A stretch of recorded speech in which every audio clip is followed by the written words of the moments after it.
就我们来讲呢，刚开始的时候先修一下皈依，修1分钟，修一下的时间修一下皈依。之后呢，要发一下1分钟的时间修一下发菩提心，大乘的发菩提心。所以我们要前行的课诵念一下。就我们教法讲说跟听闻的时候啊，那应该要离开器皿的3种过失之后啊，来进行了教法的讲说跟听闻。就要离开器皿的3种过失之后呢，来讲说跟听闻啊，这器皿的3种过失是什么呢？器皿本身呢不是颠倒而放的样子，器皿本身呢不会掺杂到污垢，器皿本身呢没有破洞所以呢器皿呢颠倒放，器皿呢有破洞，器皿呢肮脏有污垢，这就是器皿的过失。就器皿颠倒过来放的过失啊，譬如说呢是吃食物的器皿或者是喝水的器皿，如果颠倒过来放的话呢，食物就不能够放进去了，水也不能够倒进去了，因为它颠倒过来放嘛。同样的道理呢，现在呢在听闻教法的时候啊，正在说明这个教法的时候呢，耳朵没有听闻，那呢内心呢涣散了，譬如说呢打瞌睡了、睡着了、交头接耳说话了，那呢法就不能进入到耳朵里面去啊，有这样一个过失。其次呢，这是第一项器皿颠倒放的过失。第二项呢，器皿穿洞的过失啊。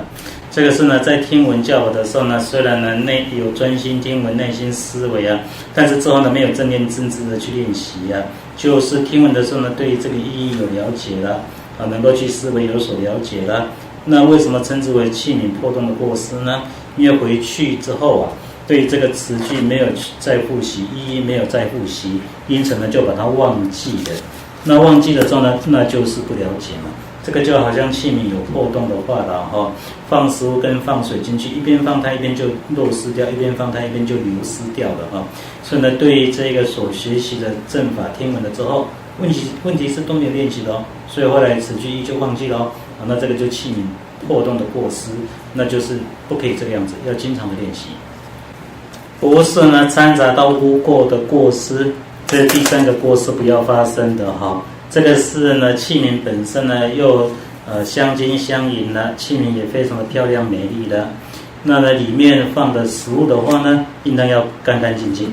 如果说呢器皿呢非常的美丽但是现在里面放的食物，譬如说了这个食物呢已经腐烂掉了，已经坏掉了，已经有污垢了，已经有恶臭的食物。如果是这个样子的话呢，那外面器皿是很漂亮，可是里面的食物放进去的时候也是不能享用的因为它有污垢嘛。听法的时候呢，譬如说不要听很多，今天只是听一个颂文的话呢，那虽然今天只是一个颂文，要有一个纯净的动机，为了遍满虚空的温母有情众生之故，因此呢我要成就佛果，因此我要听闻这个教法呢。如果有好的纯净动机摄持的话呢，就没有掺杂到污垢了所以所谓的掺杂到污垢的意思是指即使是非常好的器皿，但是里面的食物如果掺杂到污垢，那就不能享用了嘛跟这个情况类似的假设有纯净的动机、发菩提心的动机去摄持的话呢，那呢这个听法本身就能够发挥很大的利益的。在3种器皿的过失里面呢，颠倒放的这个过失来讲譬如说呢打瞌睡、昏沉、说话，这个我们可能比较不会发生但其中呢心思涣散的这个部分不要发生就非常的重要了为什么呢？因为呢如果心思涣散的话呢，这个词句意义可能就没有办法很正确的得到一个了解，因为没有专注所以很难得到一个正确的了解。这种情况呢就好像在路上走路的时候心思涣散，没有好好的注意，那就会被车子撞到了，或者是自己撞到什么东西啦。现在情况很多这个样子，就是在路上走路马路上走路一边就讲手机结果一边就给车子撞到那这个就心思涣散的问题。所以呢，今天我们的这个教法的讲说跟听闻先要离开那器皿的3种过失，内心思维为了遍满虚空的温母有情众生之故，因此呢我来听闻这个教法呢，有一个纯净的动机摄持之后我们来进行了今天教法的内容。之后呢，我们上课的内容上次讲到的段落在这个亲友书的引文的这个地方那亲友书呢，上次有谈到呢，这个从畜生出得人身，教归除海，遇恶莫孔雀，幽南孤大王，应修正法，令有苦啊。这里面呢谈到的内容是说啊，具足18种暇满的人身宝啊，这一个具足18种条件的人身，称之为人身宝嘛。这个人身宝呢难以得到的情形呢，就在这个段落说明的。就这个比喻来讲啊，有2种不同的解释了哈。那个这里的那个乌龟啊，是没有眼睛的乌龟，它呢在这个海底里面居住在海底里面的哈。然后那个牛耳目呢，牛耳目大家知道，牛耳目呢就是经常谈到牛耳目是指呢放到牛的脖子上啊，因为它去耕田的时候啊，要拖这个犁，拖犁的时候呢放在它的脖子上面两边。因为两边可以拉绳子去拉那个犁嘛，那个也叫牛耳目。那有时候是放在马车上面，因为马可以拉那个车子，那上面也放耳目。总之呢，这个是那个耳目是这个意思啊。那呢，这个牛耳目呢，这里是黄金所做成的这个耳目。那木头呢，上面有一个小洞，有一个孔穴，有一个缝穴，然后有一个洞，然后之后这个牛耳目呢是在那个大海上面飘来飘去哈。这个大海呢是广大无比的大海，这里面的广大无比的大海呢指3界轮回的。没有眼睛的乌龟呢指的是我们的。那乌龟呢经常都住在海底里面的，它始终都住在海底里面的哦。这意思就是我们始终都在3界轮回里面的。所以呢，我们呢是常常呢在3界轮回里面的。这个就像是没有眼睛的那个乌龟啊。经常在大海里面的哈。那我们现在情况呢，这里谈到呢，从畜生出得人身了哈。这个就好像那个牛耳目要从海面上要升到这个海面上一样啊，沉在海底要升到海面上一样啊，这个非常的困难的哈，难以遇到的一个情形。所以呢，就我们得到暇满人身宝非常的困难呐。那个黄金的木头。那个金的耳目啊，这个讲的是佛教啊，或者是18种暇满人身宝啊。那么意思就是指呢，我们呢在3界轮回里面呢，经常在轮回里面的哦，好像这个没有眼睛的乌龟啊，经常就住在大海里面的哦，啊，这个是意义相同的哈。这呢没有眼睛的乌龟，它浮上海面上的时候啊，它要能够遇到这个耳目啊，黄金的那块黄金的木头。这个要碰到的话呢，那只能说呢，非常稀少，几乎不可能发生的。那这个是指呢，我们要去得到18种暇满人身宝，非常稀有，几乎不可能发生的。上一次问了这么一个问题：人身稀有，人的身体很难得到，18种暇满的人类身体非常难得到，在我的内心里面能够感受到非常困难，这个不太容易发生嘛。这种觉受、这种感受要产生，好像不太容易发生吧？为什么觉得人生难得的这种感受实在是非常难以发生呢？因为呀，到什么地方去呢，都可以看到人山人海了哈。譬如说到医院去的话，哇，那病人很多啊，那医院里面那么多人挤来挤去。那呢，如果说呢是去学校的话，那学生很多嘛哈。如果说呢去一下飞机场的话，飞机场也是很多人，都要坐飞机出国去了。如果到高铁去的话呢，也是高铁站都挤满的人。如果到这个捷运站，那更加是怎么样？里面都挤满的人。所以呢，去看到这么多人的时候，那叫我的内心怎么能够产生一个感觉说暇满难得呢？这难得的感觉怎么产生呢？一个原因呢是内心的想法。因为呢，当我们看到这种景象的时候啊，内心的有一个想法就会发生了哈。所以呢，这一个是自己内心的念头、内心的想法。那呢，当我们到医院去的时候啊，当然看到的都是病人。这个时候呢，我们就会想啊，哇，大家都生病了，大家到医院了呢，当然不可能大家都生病。但是看到那么多病人，因为只有看到病人嘛，所以心里面就有一种感觉、一种想法、一种念头，哇，大家都生病了，都来医院了呢。那其实没有，当然不是。那呢，去这个飞机场的时候啊，看到呢里面挤满了那么多人，心里面的一个感觉就是啊，哇，台湾人都要出国了。那其实不是，当然不是啊，只是自己所看到的那么多人的时候，心里面的感觉啊，哇，台湾人都要出国了。譬如说呢，到一个大餐厅去吃这个食物的时候了哈，那么多人呢在排队在吃饭，那么多人看到那么多人的时候就想，哇，原来大家都正在吃饭了。当然不是，不会全部大家一起都在吃饭，但是心里面就会有那种感觉就出现了啊，好像呢自己看到什么景象，如果很多人的时候心里面就这样子想，那台湾的人全部都一起在做这件事情吗？当然没有，但那种感觉就会出现。这是一个原因。另外一个原因呢是，当我们谈到人的时候啊，当然我们会想到呢，这个国家里面的人的时候啊，譬如说谈到台湾，或者是谈到印度，我们会觉得台湾里面都是人，印度里面都是人，但是呢，好像没有把台湾里面的生命、印度里面的生命，譬如说小虫、蚂蚁等等，并不算进去。所以呢，谈到一个地方，谈到台湾，谈到印度，马上就想到只有人。这种情况啊，是呢所谓的人啊，我们人类嘛，所以所谓的人啊，对人本身的这个我执、贪念执着都会特别强烈的哦。因此呢，谈到某个地方的时候啊，只会去想到这个地方的人，但是不会去想到这个地方还有很多的生命，譬如说小虫、蚂蚁，譬如说呢，这个走路的时候每走一步啊，其实在脚底下就无数的小虫、蚂蚁啊，但是有这种感觉说，很多生命也有这种感觉吗？没有啊，因为呢，只会心里面想。眼睛看只会看到人类，因此呢，对人的贪念执着啊，就很强烈的了哈。这是我们人类的情况。在谈到某一个地方的时候啊，一定只有算这个地方的人那个人类，但是呢，不会把这个地方的小虫、蚂蚁这些生命也把它算进去，内心也去想到，这个都没有。考虑到这个问题啊，所以呢，释迦牟尼佛就有规定，比丘出去外面饮水的时候，一定要用绿布，有那个绿巾嘛，毛巾、绿巾。喝那个水呢，一定要过滤过。为什么？因为里面有很多的生命千千万万，我们没有看到的哈。因此呢，假设没有注意、没有过滤掉的话呢，就把它吃掉就死掉了哈。这个就会发生非常严重的问题的哈。像这种情况呢，外道也有考虑到，所以呢，在外道呢，他会出去的时候呢，他会有这一个我们现在讲那个口罩有没有？总之他会用布把嘴巴蒙起来的意思。为什么呢？因为呢，在讲话的过程当中啊。也许呢，来来去去就有很多的小虫生命会跑到嘴里面去就死亡了啊。所以外道他也考虑到这一点所以他们会用一个布把嘴巴蒙起来也是这个原因。这个都是考虑到，其实呢，到处都有很多的小虫生命等等。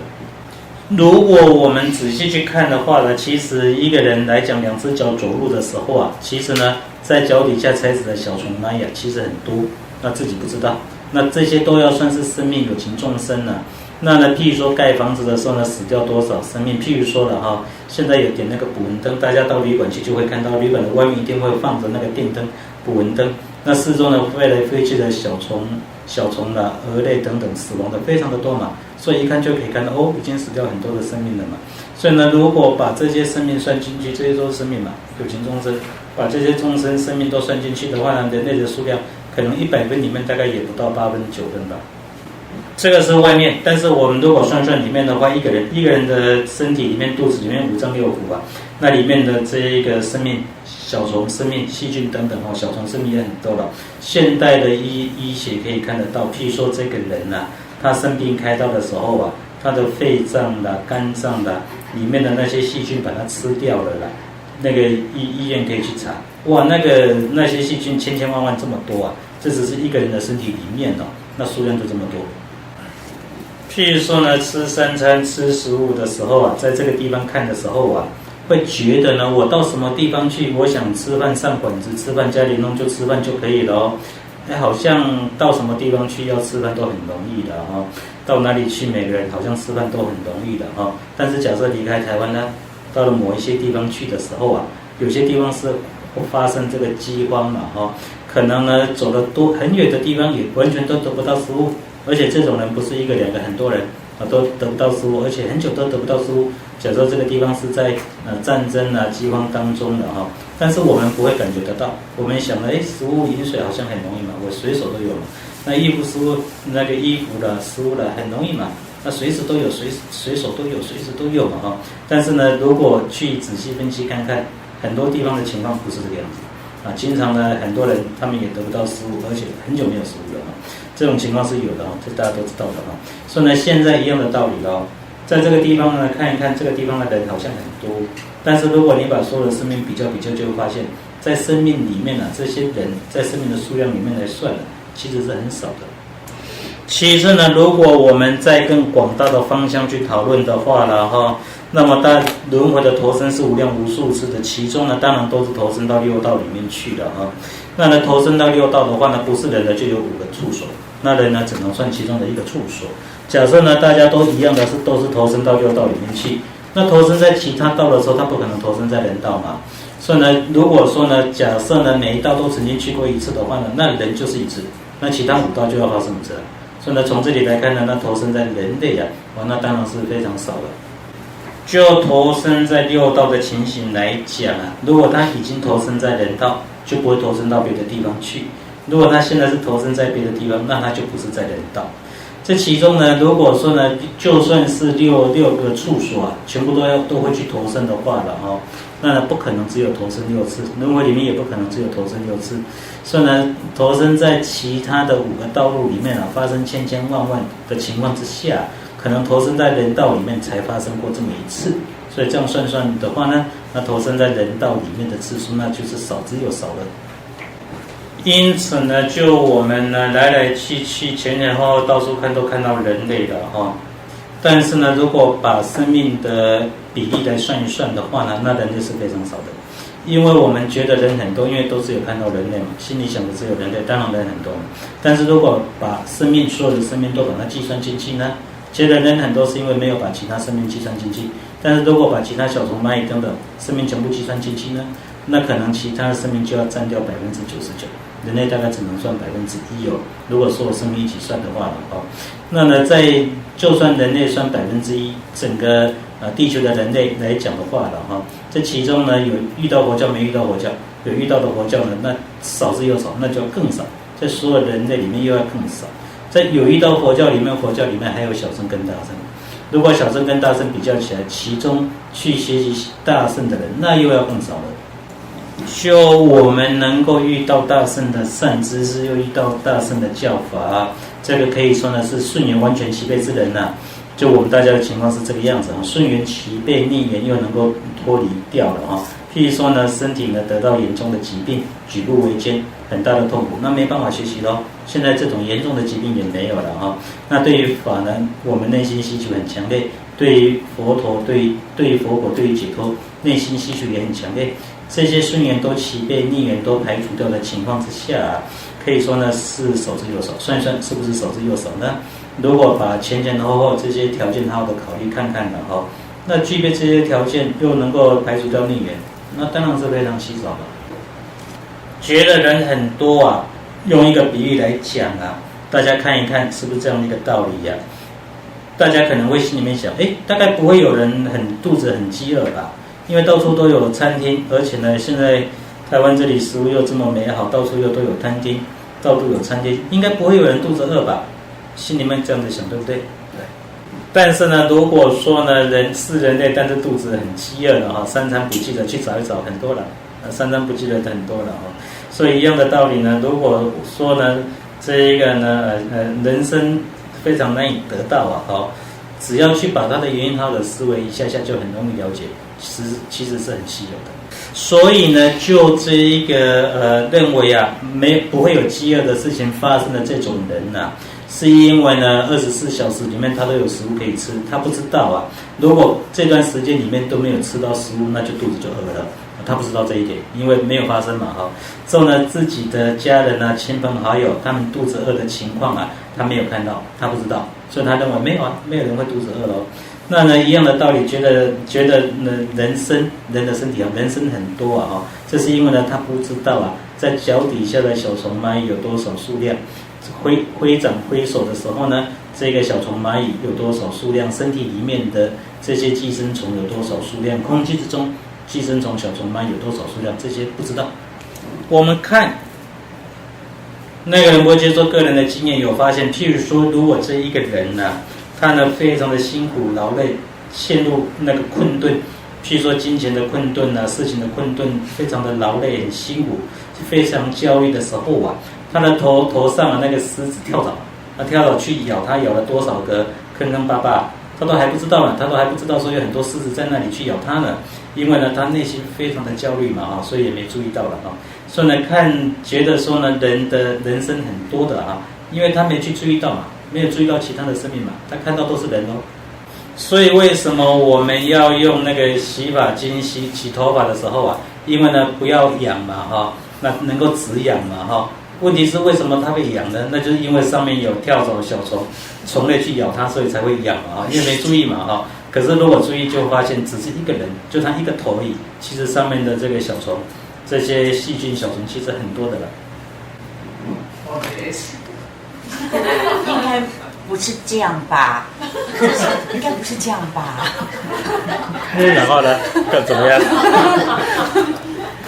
怎么样？我的意思是说，这样的比喻，刚仁波切的那个比喻，其实，师兄您在翻译的时候，我本来是认为说，因为他的心不在这个上面，所以感受不到那些东西对他的刺激，他是有的，而不是因为他都看人了，所以没有看他头上。如果是因为重心的转移，他感受不到他自己咬他的这些不舒服。我第一个的疑问其实是这样，我觉得那个这样好像比较通。第二个来讲到说，洗头的原因是因为上面有虱子虫的，这个应该不是这样的比对的，这是一个从清洁的角度来讲，因为它不是一定要长虫了才会痒啊，其实是油垢就已经会痒了啊。对，但是呢，也不是说因为呢它有油过它才会头痒，因为头痒的原因还有很多了哈。如果是在印度里面去看的时候啊，就会看到啊，辛苦劳累呢，非常辛苦劳累的人呢，其实呢他的头顶上虱子小虫很多啊，经常去咬他，那是很辛苦劳累的这种人，这样的一个征兆。那么就是前面举的许多的原因，但当然原因还有很多了哈。那呢从这些各种原因去了解，就可以知道了哈。人的数量其实是很少的。这里面呢，人参宝那数量又更少哈，这慢慢可以了解。因为如果我们从很多的园区思维分析的话了哈，慢慢一定这个定解了解一定可以产生。请问那个刚刚又讲到说，也许在印度啊这种狮子跳蚤这种相对是比较多的，那也的确是这样。我们在义诊的时候，其实也看见，哪怕是小沙弥们，他们有的时候其实在头上也的确会有。所谓癣啊，会有这样的情形。我本来想要问一个问题，就是说，因为沙弥他们其实都是叫做出家人嘛，就是其实受戒的。那如果这样子的治疗的方式的时候，其实把这些虫子都的这件事情，现在我们这样这个的问题怎么办呢？这个可能就是要想一个办法，能够把这些小虫、蚂蚁、虱子等等。能够把它驱除赶跑，但是又不要把它杀死。假设有这种药的话呢，应该要选择这种药最上等的办法了啊。但是假设没有，就是在治疗的状态之下，这些跳蚤虱子是一定要杀死。那么那就是要自己的动机要先好的调整一下的。这呢是力忏悔，要经常的念诵的，要经常做的。释迦牟尼佛以前呢投身成为一个船长，名字叫做努布赏波。那当时呢，他呢开着大船呢，带着500商人呢到外海里面去，500多个商人，其中有一个商人的名字叫弥勒董通天，不过这是个大坏蛋，他计划呢把其他500个商人全部杀了，之后把他呢金银珠宝就带回去了哈，这样子计划。问题是船长知道了，因此呢他就把这个弥勒董通天给杀了。为什么呢？因为呢假设不杀死他的话，他会杀了500个人。那将来他多到地狱去500次，所以呢大事小事比较看看，那当然是杀了这个人哦，所以他做到。所以呢，在遇到这种情况，可能就是把这些例子前后后想一想，考虑了。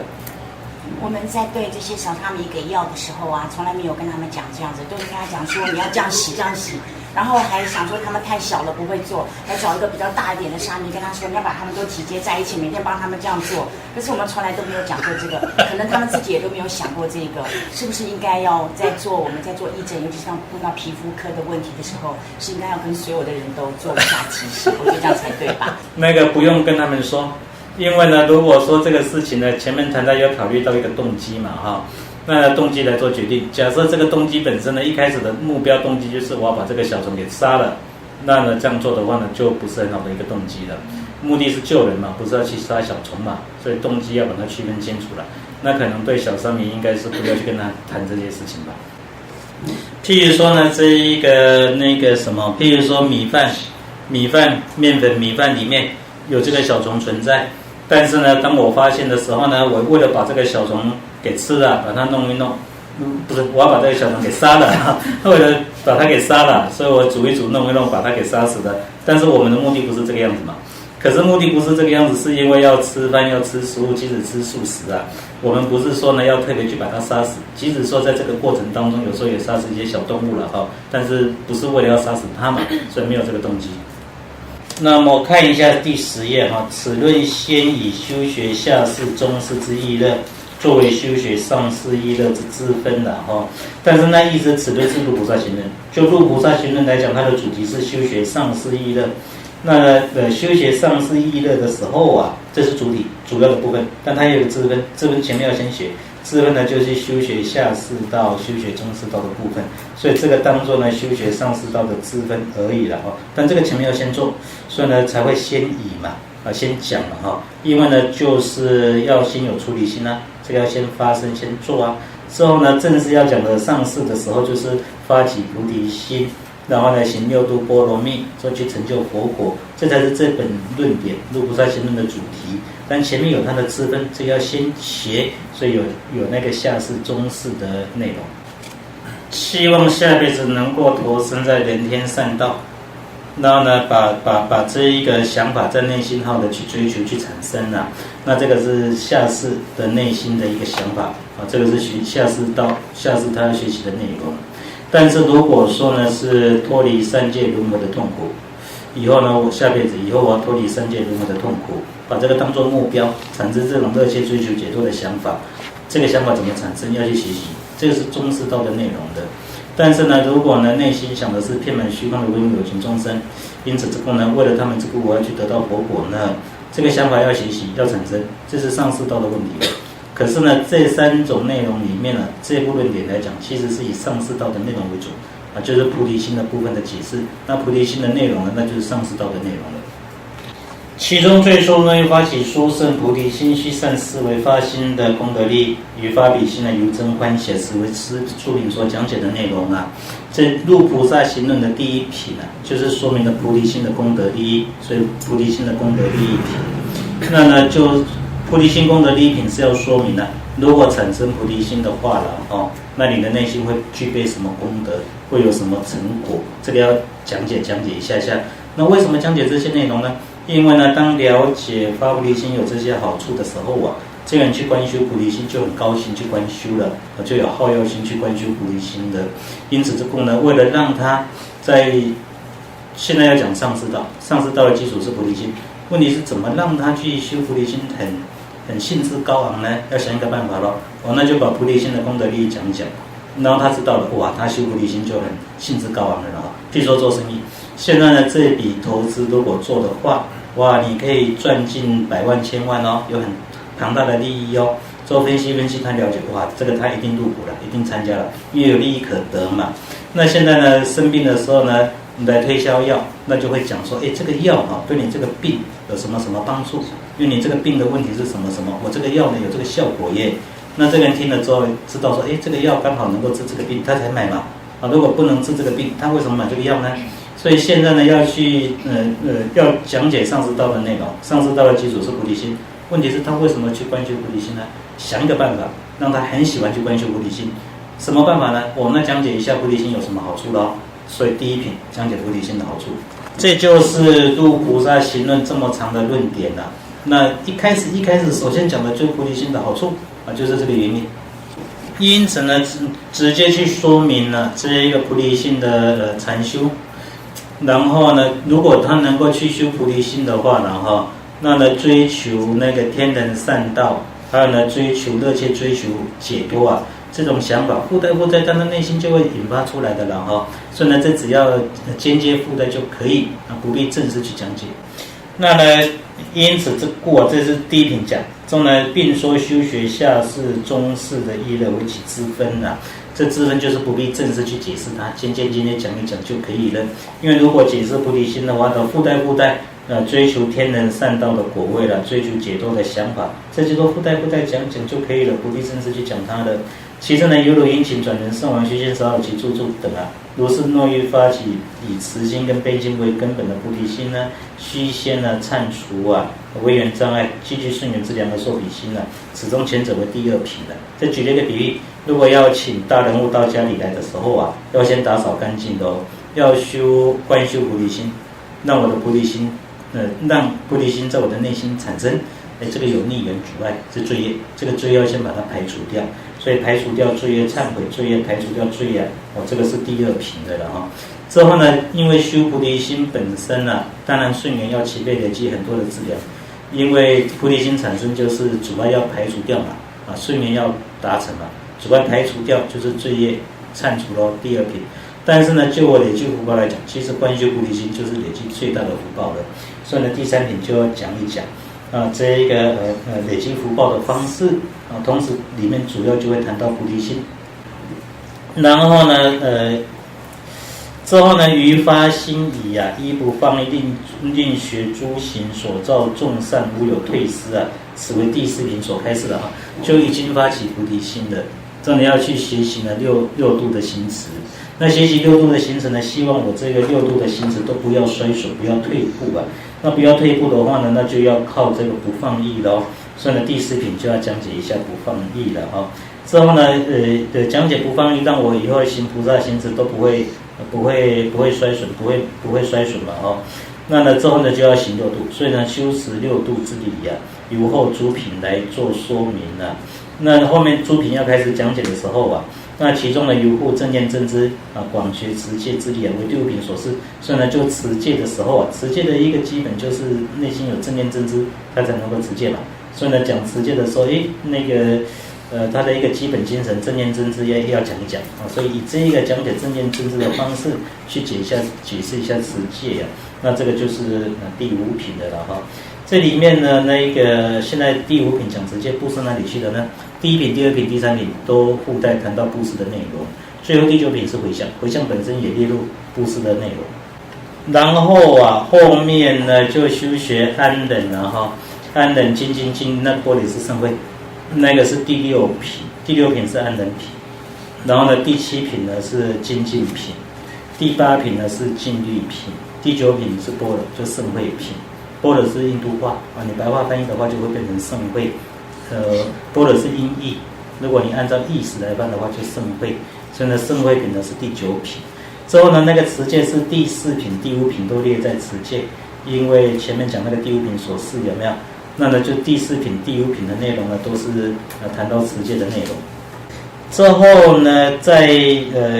第10品中呢，配合回向第4品讲回向内容，不过配合回向呢就说明了广修呢，舍弃身体的财富的善根的于别人舍心的解释一下这个舍心。是过广学布施之理为第10品，第10品是回向，但是第10品回向呢，把它列在呢6度的行持里面，就属于布施的但是呢，印度有位大博士叫做给瓦拉，给瓦拉呢，他解释说第1品、第2品、第3品呢，也是讲的是其实是布施的内容。所以从前面谈到呢，入菩萨行论本身就10个品，这10个品里面呢，其实是完完整整开始大圣的方便跟圣慧2个支分。这其中的第9品本身呢，因为它是圣慧品嘛，所以呢就成就佛果要靠2个支分，方便跟圣慧。这圣慧的支分怎么做，怎么学习，内容是什么？就第9品解释咯。所以第9品是圣慧品。之后呢，除了第9品之外还有其他的品全部都是属于方便支分。就方便支分要怎么学习，怎么做，什么内容，就其他的几个品做讲解了所以一共10个品里面呢，就开示了大圣成佛的道路所要依赖的方便跟圣慧2个支分就完完整整做说明。所以从入菩萨行论品的排列也可以了解它呢就是说明入菩萨行论本身说明就成就佛果来讲所走的大圣道路必须呢方便跟圣慧2个支分都齐备。假设你只单独依赖方便这个支分，那不可能成佛；只有单独依赖圣慧这个支分，那也不可能成佛。所以如果要大圣的道路，如果要成就佛果的话这个成佛之道本身，任何的成佛之道，如果它是一个成佛之道，它一定要方慧双运。如果不是方慧双运的道路，就表示这个道路根本不会成佛。那入菩萨行论的品里面呢也表示要2谛齐备，2谛双运要做，成就佛果的话为什么？因为第9品圣慧品呢里面所开示的内容主要是讨论空性的空性呢是属于圣义谛的内容。那除了第9品之外，其他的品解释的就世俗谛的理论。那为什么要解释2谛的理论呢？因为要靠2谛才能够成就佛果，那缺少任何一个谛都不能成佛了。所以度菩萨行论本身也表明这一点哦。如果要成佛的话呢，二谛一定要有。那这里面呢也表明了，就我们大乘来讲啊，那呢要成就佛果的时候啊，那呢最主要对付的就是这个弟子，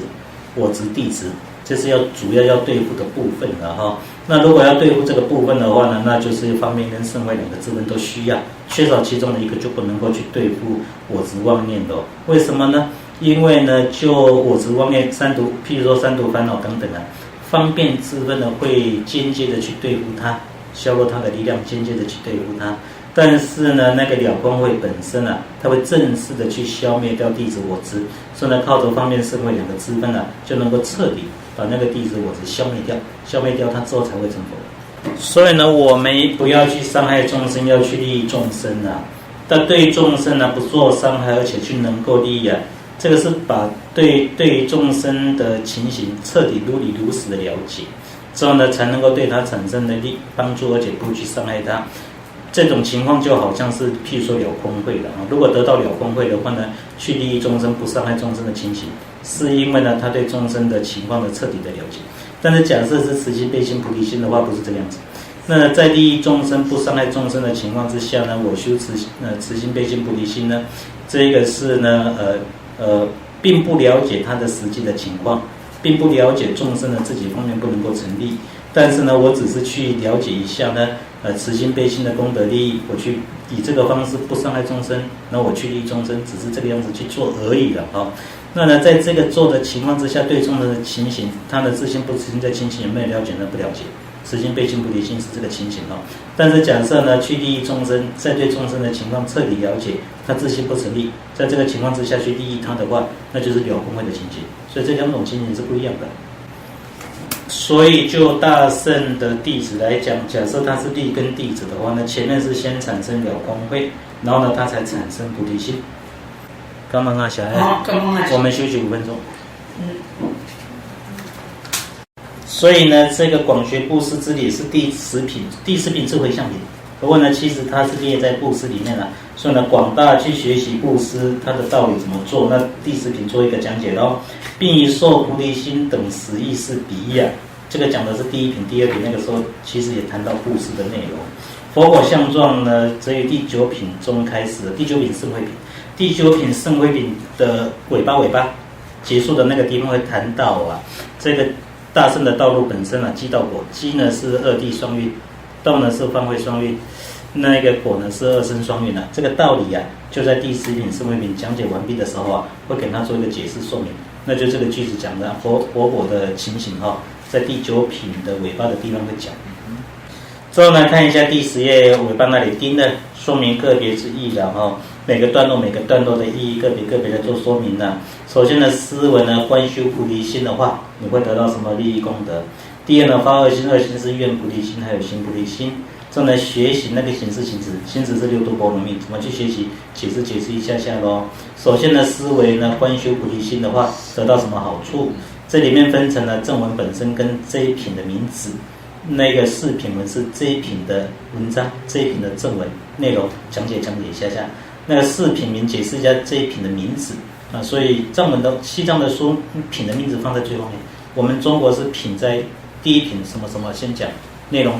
才讲，对不对？我们是题目在前面，然后讲内容。但西藏的书可能印度的书可能大概是这个样子，不知道了哈。不过他们先讲内容，讲完毕才说这一品叫什么名字。这个方式啊，所以品文都放在最后面。所以呢，是品文那个这一品的正文本身解释就分成2项的教戒理应端的修善，跟这个是第一。第2呢，广施菩提心是利益功德了哈，就是呢教戒教导说断恶行善，这个一定要这样做啊。为什么这样做？说明一下。之后呢，再说明一下菩提心的功德利益。第1个断恶行善怎么做？这个地方开始就有这个黑色的字，就是入菩萨行论的本文，因为这是注解嘛，所以他会把颂文一颂讲解嘛。我们刚刚看的那个是注解的人写的注解，之后他会解释，入菩萨行论的本文是什么，所以后面那个就是本文。最后要解释于我等于此善业薄弱、罪业力大的时候了哈，这讲我们现在的时候，这个时候是指呢善业跟罪业比较看看，一天24小时里面呢，那恐怕罪业的力量比较大哦，善业的力量应该是很薄弱的了哈。所以现在讲的这个时候就这样的一个时候了哈。但是我们会想说呢，早上起来呢我就有做布施啊，中午出去我做布施啊，晚上我去到了佛塔啦，早上我念这个咒语念很多啦，中午的那个课诵法本我也念的啦，晚上我也禅修了一下下啦，今天好像没有发生什么罪业耶。这样子想的哈，但是如果仔细去分析1个小时里面呢，其实内心产生呢贪心的念头有多少，嗔贪的念头有多少，之后呢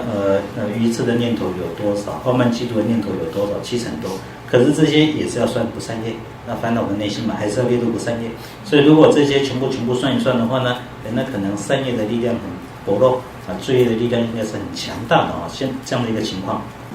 之后呢，讲了一个比喻，由于如同从黑夜乌云当中闪电为助缘呢，刹那间诸色法物体即为明亮的举着这个比喻，在黑夜的时候乌云密布一点点的光亮全部都没有，伸手不见五指，这样一个层层的黑暗当中的时候假设这个时候呢，天空有一道闪电，在那个闪电一闪的刹那之中手就可以看到自己的手了。那个旁边的物品也可以看得到的，因为那个闪电很亮，看得很清楚，但是就是只有一刹那。这个是一个比喻，要比喻的内容是说了我们前面谈到善业不善业，这不善业的内心不善业很多，那个就像层层的黑暗一样。那个一刹那的闪电呢，讲的是那个善心，内心的善念的产生，就是一刹那的一个状态而已。如是由佛威德势力，令诸世人战胜修善智慧，念因修福这个好像那个天空的层层黑暗的状态之中，闪电一闪能够看到事物看得很清楚我们现在的内心呢，善业罪业两边比较罪业的力量很强大，罪恶的念头也很多，烦恼念头很多，那善心的产生很少。但是靠着佛的威力之故也许偶尔刹那，我们的内心也会产生一些善念，产生了善念就会想说，我要累积福报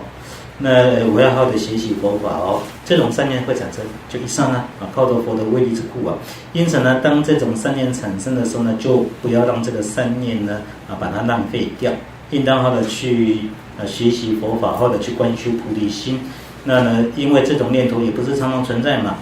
因为罪业的力量比较大，善业的力量比较小，所以内心善念的产生是很少的了这还靠佛的威力。因此当这种善念产生的时候呢，我就要珍惜了，不要把它浪费掉了。在善念出现的时候呢，好好的实修佛法，特别是好好的观修菩提心，这就非常的重要了为什么呢？然非恒常能增持善念，是故呢，其善念呢是经常都是很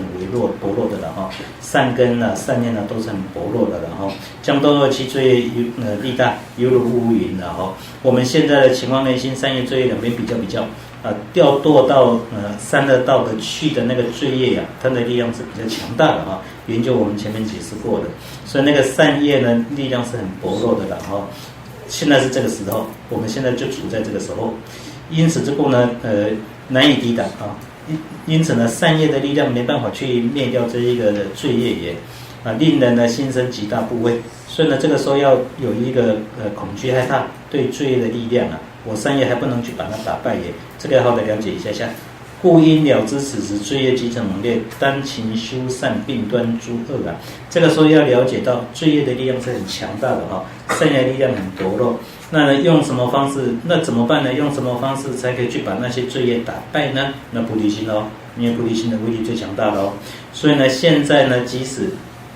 早上到晚上自己也做了很多的善业，问题是可能在中间或者到晚上呢就勃然大怒发脾气，把这一天的善根全部都消灭掉了。这一天里面呢，除了善根之外，当然也做了很多的罪业，可是呢那些善根又被自己的愤怒烦恼又把它消灭掉，那就剩下罪业了嘛。所以每天累积，当然罪的力量很强大，善业的力量很薄弱。现在就在这个状态里面的那罪业的话会使我们堕到三恶道里面去所以想一想的话，心生极大怖畏。那怎么样去把这一个罪业把它消灭掉呢？那就是要靠菩提心，所以这个时候更加要珍惜菩提心，要观修菩提心。我们现在呢善业罪的情况就好像是父母呢对待那个小孩子一样啊。这小孩子呢一定要照顾小孩子，对不对？所以这个小孩子如果他去学校读书，如果他呢努力学习的话了哈，那父母对他笑一笑咯，给他一些礼物咯。但是如果他做坏事的话呢，那父母就要板着脸臭脸孔给他看，那把他卖掉，有时候打一下，把他打一打。但是呢，如果他听话的话，他就会学好，又考试又好，品性又好，那要赶快给他笑笑，要给他礼物咯。我们现在善业跟罪业发生的情况，轮来轮去，就像这种情况。所以呢，这个令人心生极大怖畏，故应了知此时罪业极其猛烈。那个了知啊，了解要好好的知道一下的。那个了解就是呢，我们现在的情况就像层层的黑夜呀，里面的闪电一闪而逝啊。在那个闪电一闪的那个状态之下呢，看东西看得很清楚啊，但它就是只有一闪。因此呢，一定要了解我们现在的情况呢，是不善的罪业是累积很多的，那善业是很少的，善业力量也很薄弱，这个一定要了解。那呢，如果了解了这一点之后，就要赶快努力精进，去对那个不善业罪的部分，要好好的做一个忏悔的。假设这一辈子里面没有把罪业忏除干净的话呢，那就累积到下辈子去了。那下辈子又累积更多的罪业，以后又累积更多的罪业，那每一辈子就罪业又更多的罪业，那这会离佛果呢非常的遥远了。就我们的导师释迦牟尼佛而言，在无量劫之前，当然跟我们一样，全部都是轮回的众生，完全一模一样的但是呢，他就是了解了这一点令人心生极大怖畏，令释迦牟尼佛，那以前令他呢心生极大怖畏，所以他了知呢此时罪业极其猛烈。他知道呢这一个罪业力量很强大，善业很少，所以他赶快就实修了去累积资粮了，让善业的力量更加强烈了，去忏悔罪业了，让罪业的力量更加薄弱了，所以此消彼长，让那个福德越来越多，罪业越来越少，最后他就成佛了。那呢，除了释迦牟尼佛之外，其他大菩萨都是这个样子令这些大菩萨呢心生极大怖畏，然后他了知此时罪业极其猛烈。譬如说呢，圣者龙树、圣者无着，还有呢宗喀巴大师，他们都是了解这一点。了解这一点之后呢，那就赶快累积资粮，努力做咯，所以资粮越来越多，忏除罪业努力做咯，所以罪业呢越来越少，这呢就成就大菩萨的果位了因此，这个呢，就我们来讲，这个地方也是要了解一下，就如同他们一样精进努力，那种方式我们也要努力去做。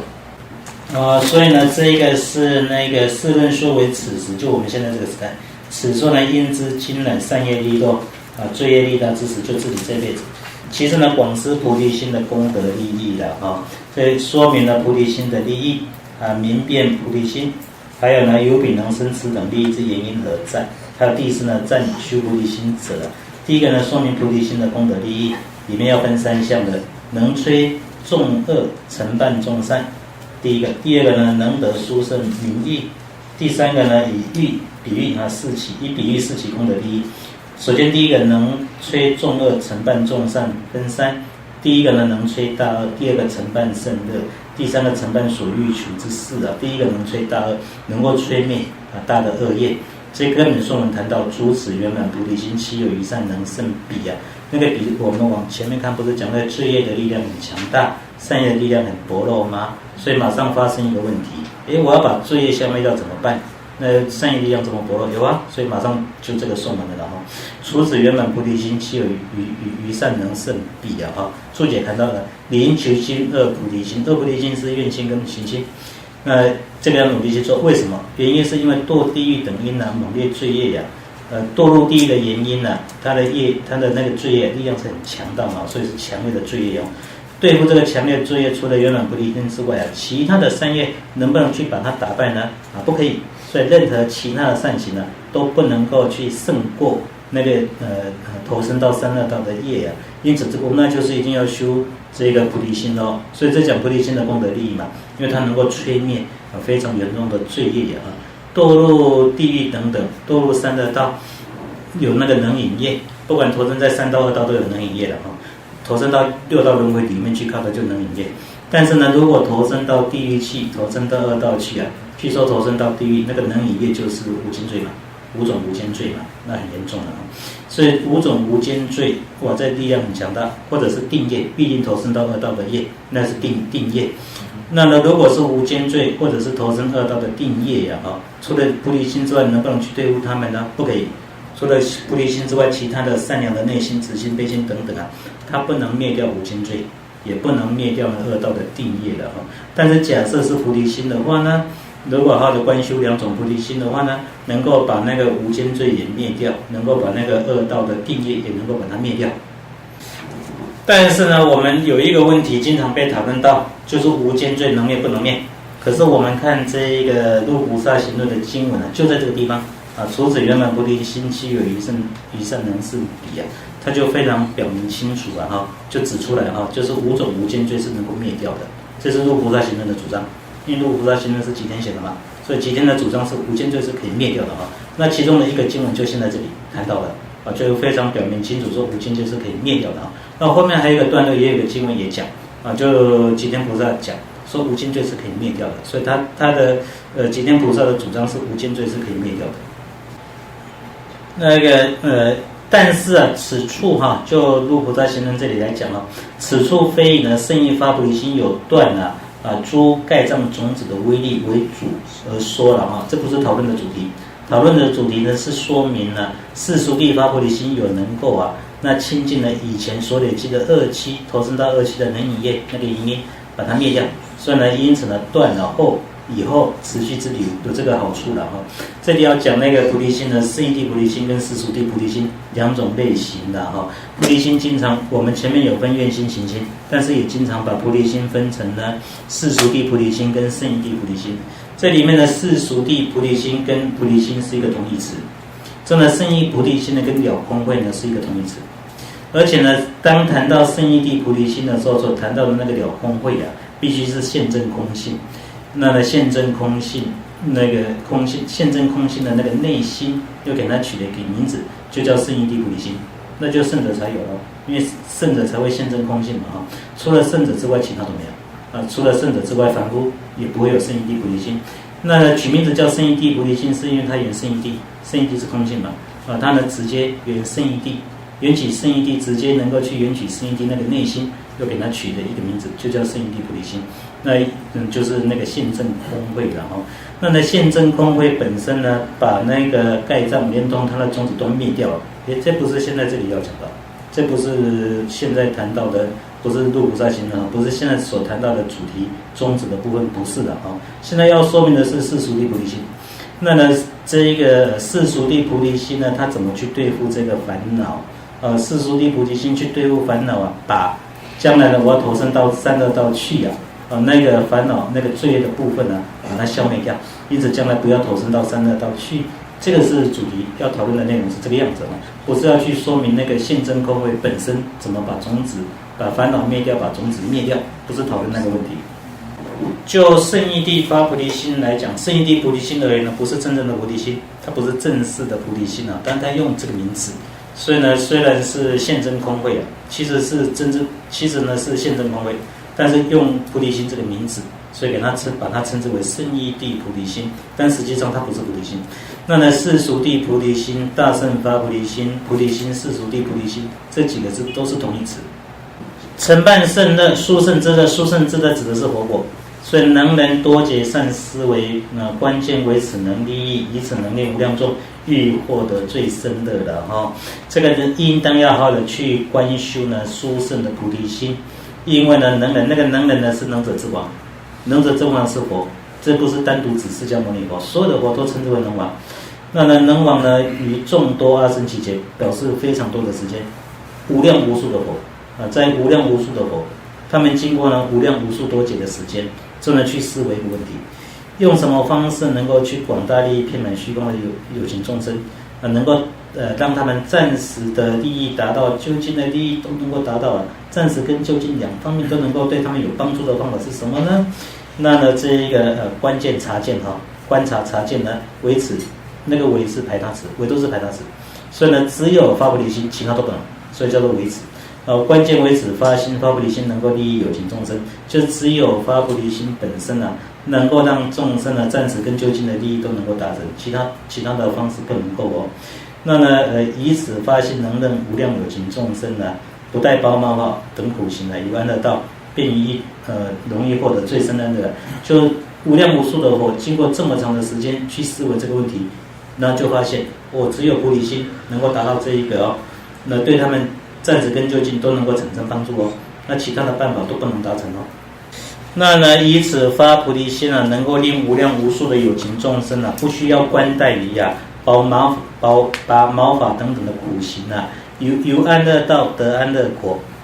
那经由菩萨的道路、安乐的道路，真的他很容易呢就能够得到佛果，最殊胜安乐的佛果。譬如说种子种下去之后啊，当然它以后长成一棵果树嘛，都有水果嘛，因此这功能说呢，从乐趋生乐智者谁怠惰了就是呢那一个就得到圆满的佛果来讲，譬如说布施、持戒、安忍等等，都有许多的辛苦劳累呀。那对这些辛苦劳累呢，也不必过度于去重视它不必关待，不需要关待，一定要很大的辛苦劳累。它呢能够由快乐的道路、菩萨的道路，这呢去得到呢最大的快乐佛果就能够得到。那这种方式就是发菩提心。譬如说像种子一样的所以如果发菩提心走的是菩萨的道路，在安乐的道路，将来会得到圆满的佛果，那个是最殊胜的安乐。所以呢，这全部呢就是要靠那个发菩提心，所以这个发菩提心是最好的方法咯这无量诸佛观察之后就发现的。我们时间也到了，我们今天就讲解到此。之后我们来做回向。我一点点说中文，可以吗？可以练习中文。练习中文。所谓佛报，对不对？所谓佛报，是没有对出二章的习气，知道吗？不知道，我错。所谓佛报，对不对？所谓佛报没有对出。没有完全对处是对处，对，没有对处，对处二章的习气。现在知道吗？二章烦恼章、所知章，对不对？这烦恼章的习气，烦恼障的习气。所知障的习气，对不对？哪个习气？没有对出二障的习气，就不是成佛，就不能成佛。佛陀和佛报，没有差别，就二者一样，对不对？没有差别，没有差别。佛陀和不是佛陀和佛报，什么是佛宝？佛报佛陀一样，佛神知佛报不一样。佛神知这个佛陀切罗，对，佛陀切罗，这个佛神知都佛陀切罗，佛陀切罗，佛报都不是佛陀切罗。佛宝不是对。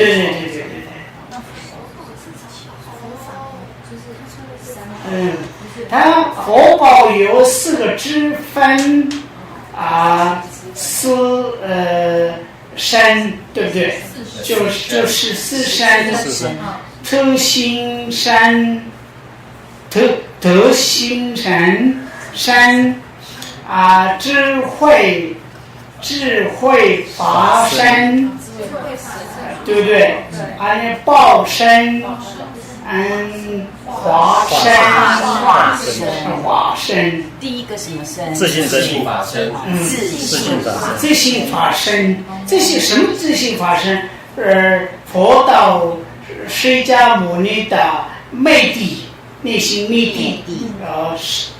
这个是自性法身，对不对？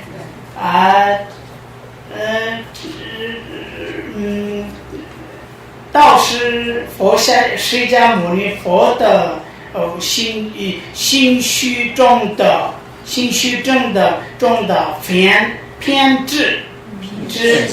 偏执，还他心虚中的道地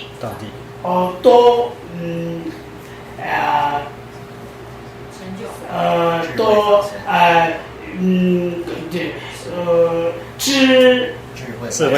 智慧法身，知道吗？智慧法身，什么智慧法身？佛释迦牟尼心虚中的偏执，知道吗？偏执，这个他的心虚道地有吗？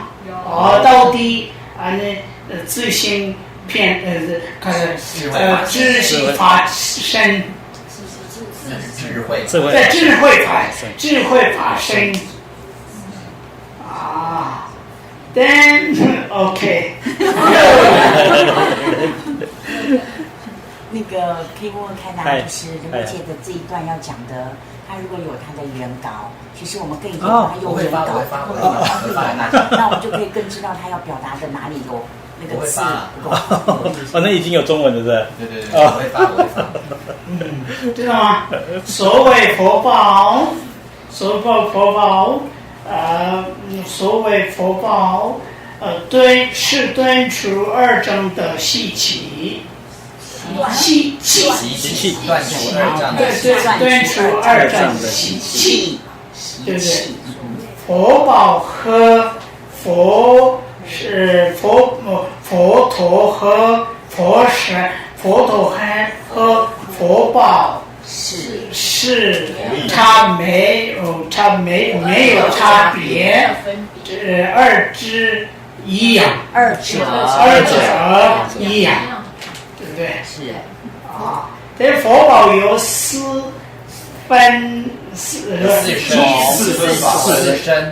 身，对不对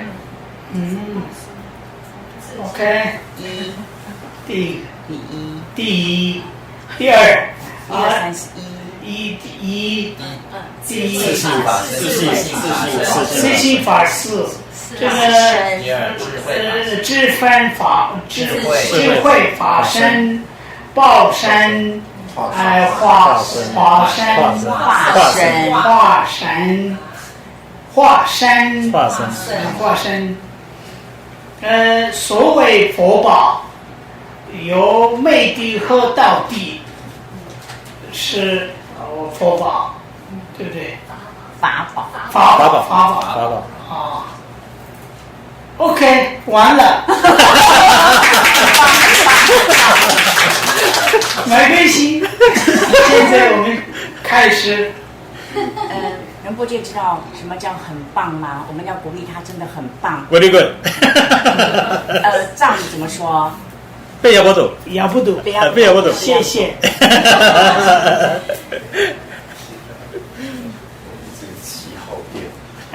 下次佛宝三宝，对不对？现在佛宝完了，下次法宝三宝。好。